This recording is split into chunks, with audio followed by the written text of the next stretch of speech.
Okay, welcome to our salad bowls and container gardening class. We're here at the Daily Blessings Farm, which is the headquarters of the Josephine County Farm Collective. I am Happy Bernard, and now we'll just get started. I brought some, they're not very far along, but I just brought some things to show. Carrie has some other things to show. Part of this is to show different containers that can be used. Part of it is to show different themes. So this pot I did like a tea theme. It's mostly like nervine herbs, which will help with sleep and relaxation. So this one has rosemary, this is vervain, self-heal, yarrow, feverfew, lemon balm. This is a peppermint, and the one that is just barely taking off his skull cap. All those are really great. You can pick them fresh and use them as a fresh tea. You can also dry them and use them as a dried tea. My wife is an aspiring herbalist, so she's very excited about all of these herbs, and most of these are like her favorite herbs. So that's one option. This in the ceramic pot is more like a salad theme. There's lettuce in front. We have kale. Not really sure which kind of brassica this one is. It was a volunteer. And then this is a mustard. So all of those can be used for greens in a salad. They'll also grow pretty well through the winter. One of the great things about kale and other brassicas is in the wintertime they freeze every time that it freezes outside, but they thaw and they'll continue to grow. As long as you pick them when they're thawed, they'll be fabulous, and they actually get sweeter. Lettuce does not do so well with that. Once it freezes, it goes mush, and that's just kind of gross. And then this one, I put some, these are pineapples. Not a lot of people know, but when you get a pineapple, if you just cut the top off and stick it in soil, it will actually start growing. And eventually it's a biennial, so it will grow the pineapple on the second year, or at least it should. The pineapple does get smaller with each successive generation. But it is something like you just chop it off, you eat the pineapple, you start growing it. This is a fabric pot, which fabric pots are great in that they're lightweight, they're easy to transport. And so pineapple is going to be something that's not going to do well in the wintertime here, but that makes it a lot easier for you to transport it inside. These are some examples of things that we can use recycling. These are both two different kinds of feeders for poultry, and with the succulents in it, it's really nice because you can neglect them and they'll just keep going, you know. And then these are terracotta, and you can see what happens over time.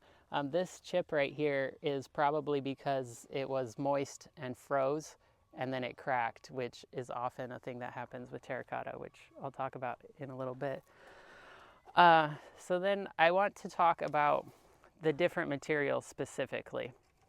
So you can pretty much use any vessel as a container for growing. There's pros and cons to each kind of vessel.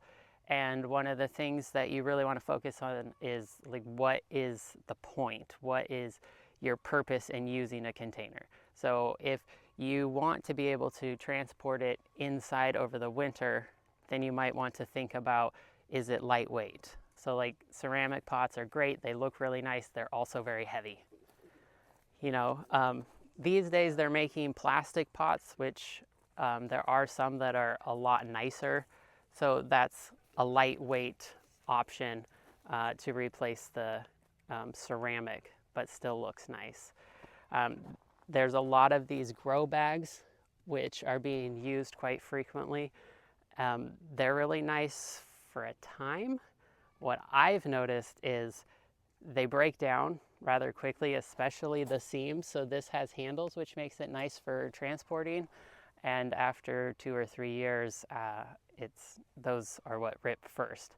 The other thing I notice is that they grow on the outside, algae and moss, and that can look gross. It can also be kind of causing some problems because that can hold some disease issues sometimes. Not always, but it is something to think about. Terracotta can be a less expensive option than the ceramic. Those tend to be the most expensive pots. Terracotta can be a nice alternative, but you do have to think about if it's not sealed, if it's not glazed on the outside, it will suck moisture out of your soil.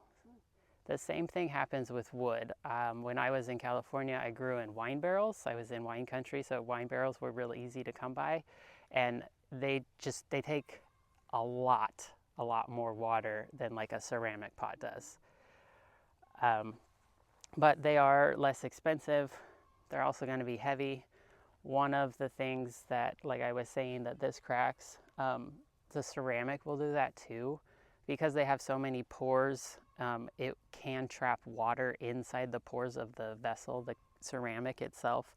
And if that freezes, as the water expands and turns into ice, you'll get cracking. Sometimes, really unfortunate on the ceramic is it'll crack the glaze off. So then you have, well, a spot that kind of looks ugly, but it also will start to dry out more rapidly. I'm just going to go back to the terracotta question about pulling the water from the... I was thinking from the outside soil, but you're saying it pulls away from the plant. Yeah, the air around, the ambient air temperature and also the wind will draw water out of the soil. Okay. Yeah. So your plants are going to dry out. Your plants will dry out. So plastic will not, so plastic, your plants are going to dry out where the soil is exposed, right? So plastic, you'll dry out more from the top. The fabric is kind of an in-between. It does trap a little more moisture than the terracotta, but still it's going to dry out from the sides. The ceramic, not as much. The wood is going to, unless it's sealed in some way, but also with wood, if you seal it, you want to think about like what chemicals you're using to seal it, because that's going to be then leaching into your plants, because wood is so porous. Anything you put on the outside is going to come on into the inside. I have another question to that, which is, do you worry about stuff leaching from plastic into the soil? Or even like if you lined a wooden box with plastic, like, is that the same kind of concern? So the question is whether the plastic is going to be another concern with leaching the chemicals into the soil, and I don't know the answer to that one. Some pots they are making out of the plastics that are food safe. Some pots are not. I don't personally know how you know, like if you go to a garden center, how you know which ones are food safe and which ones aren't. I know like if you decide to use a 5-gallon bucket, those say on them usually, either on the bucket or on the tag, whether they're using the food safe plastics or not. So you can get, like at a hardware store, they'll usually have a bucket that has their logo on it. Those ones are not food safe, but they will have white buckets that will be food safe. Okay, so once you've decided on what kind of pot you want to use, one more thing on like deciding your pots. So sometimes you want like a thin, low pot like this one. You just have to think about like it's going to dry out a lot faster than something that's deep, and also a lot of plants prefer to have deep roots. I know that I've tried growing basil in a pot kind of like this deep, and basil really wants to go deep, and so it struggled in a pot this size, but if you had like this same size around but twice as tall, it did fabulously. And so not all plants are going to want that really deep pot. Some things will do just fine in a shallow one, but if you do have a shallow pot and you're seeing things struggle, that may be one of the issues, is that it really needs more deep space. And sometimes a skinny pot that's deep will be better than a fatter pot that's not so deep. One of the things we really got to think about for container gardening is the drainage. And Carrie put some rocks in here just to show, like, you can put rocks inside. You can do big rocks. You can. Some people just do little rocks. The round ones will help with drainage more than jagged ones, because jagged ones will tend to fit together and create more of a barrier. But the round ones, like the pea gravel, or drain rock is what a lot of landscape companies call it, the bigger round ones, the round, they don't fit together solidly. You know, they kind of have angles, which allows the water to drain around them.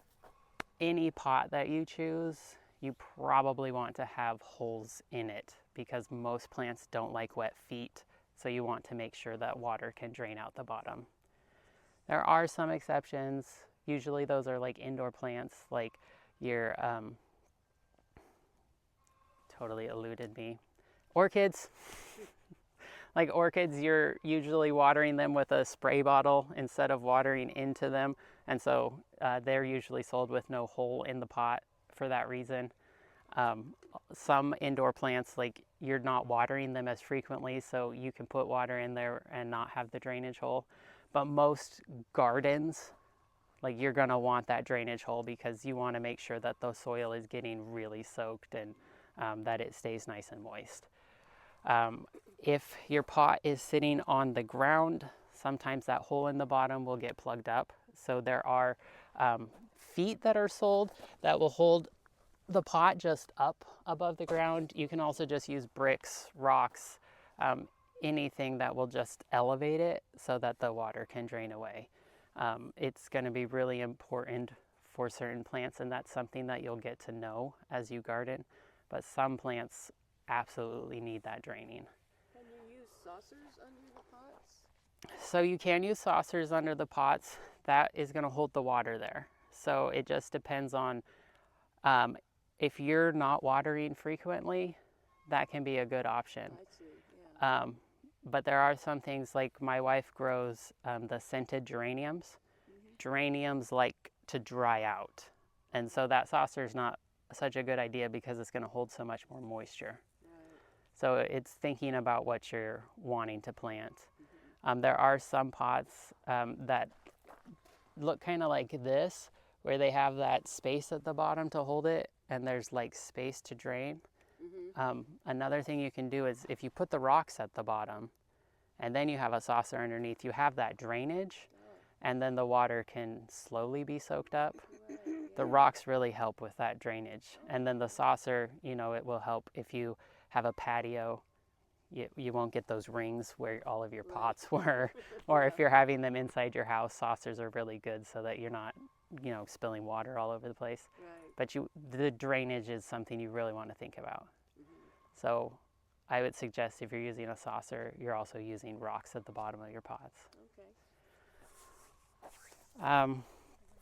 So next I want to talk about the soil that you use. There are lots of things that you can use for soil. If you go to a garden center, they'll have lots of different options.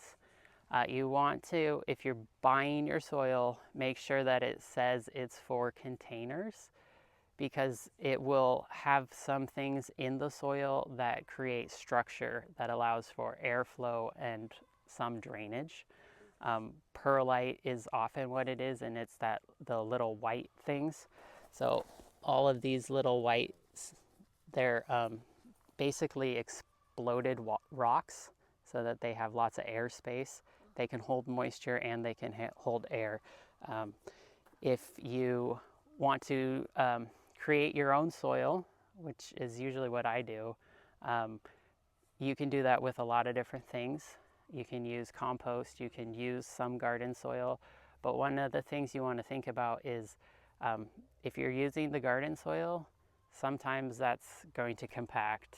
The compost is really going to compact, and so you'll want to add something like perlite or sand, little rocks that will just help have some more structure, allow drainage, allow airflow.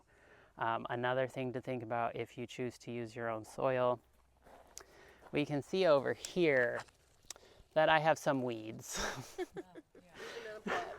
Yes, so if you use the soil that you bought from the store, it's going to be certified weed-free.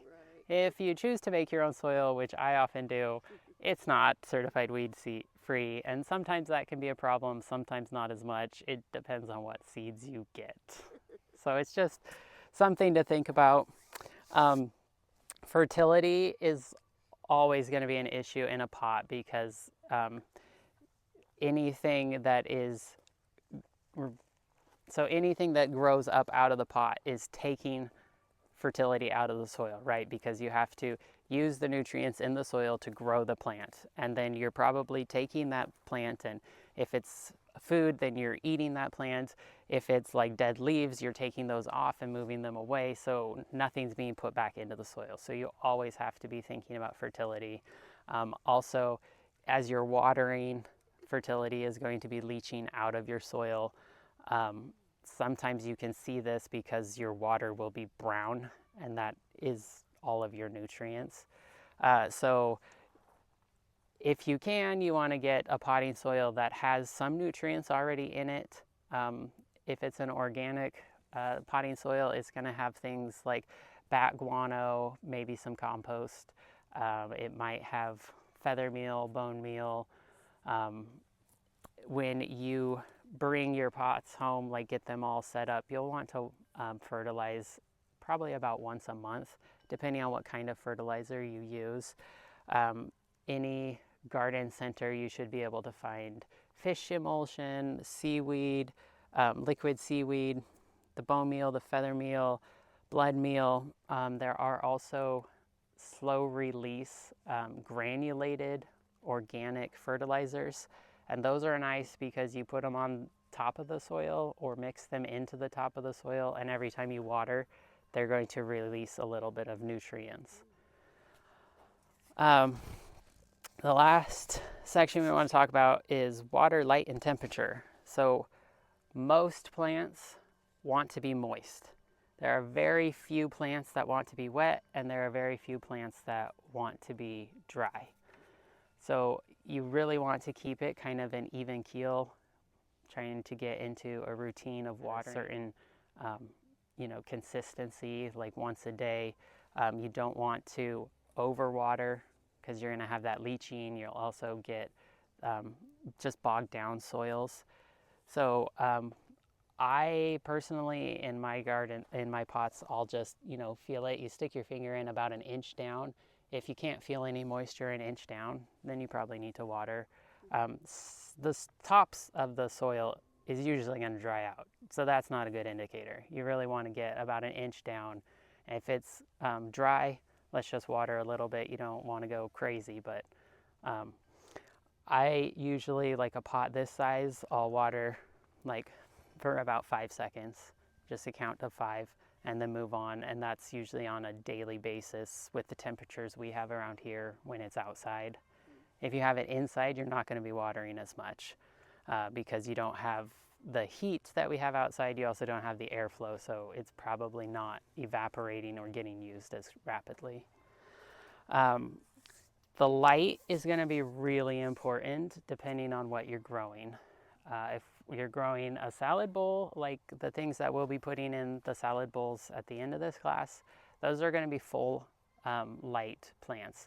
And so full sun plants, they consider 6 hours of sunlight, full sun. So whatever space you're putting these in, you'll want at least 6 hours of full daylight. Pretty much all of these would prefer that. Rosemary, when it's looking like this, it's an indication that you're not getting enough light. A lot of plants, they'll get, well, this is another indication, like how leggy that is. If you get long leggy things, you're not getting enough light. So we really want to focus on what plants you're putting in there, knowing how much light they would prefer. And if you're buying from a nursery, the tag usually says full sun, part sun. Rarely does it say full shade, but some house plants can handle that. It's also something to think about when you're bringing things inside over the winter. How can you get the maximum amount of light? And in that case, sometimes you want to get just a grow light really helps. And you don't need a specific grow light. Full spectrum LED or fluorescent lights will work just fine. in conjunction with whatever daylight they're actually getting from whatever light's entering your house. But you do want to make sure that all of your plants are getting enough light. It will shut down their photosynthesis if they don't get enough light. You won't get as many flowers, which means you won't get as much fruit, depending on what kind of plant you're trying to grow. These plants like this that have the red color, so as this gets bigger, this will actually turn more red. Also, like this lettuce, this is a red leaf lettuce that turns so nice red. It will tell you if it's not getting enough light because it'll turn green.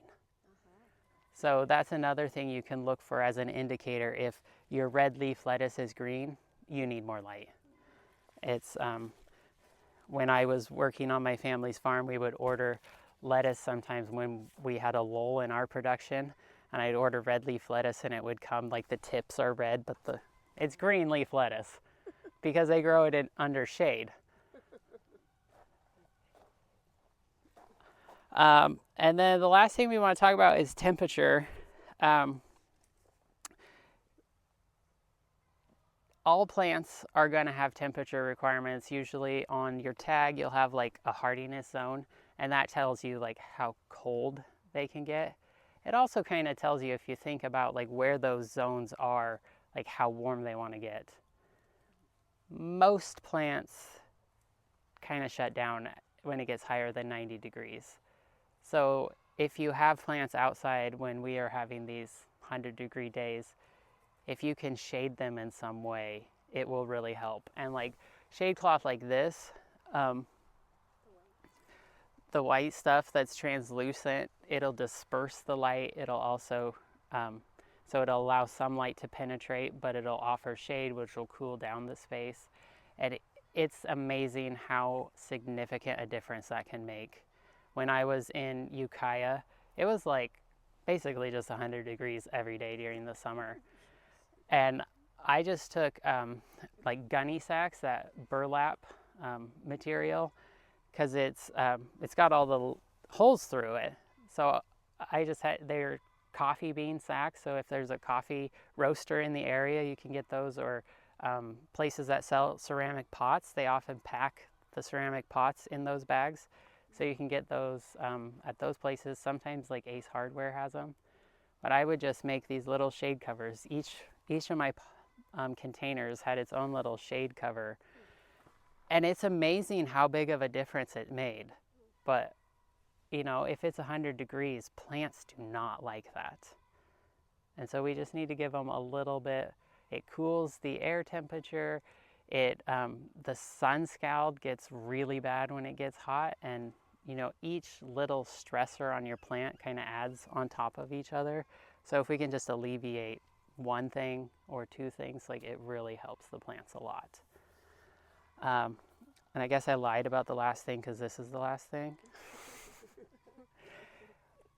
Any transition, you need to think about doing it more slowly for your plants. So if you're bringing it in to outside, if you're bringing it outside to inside, you kind of want to do those transitions slowly.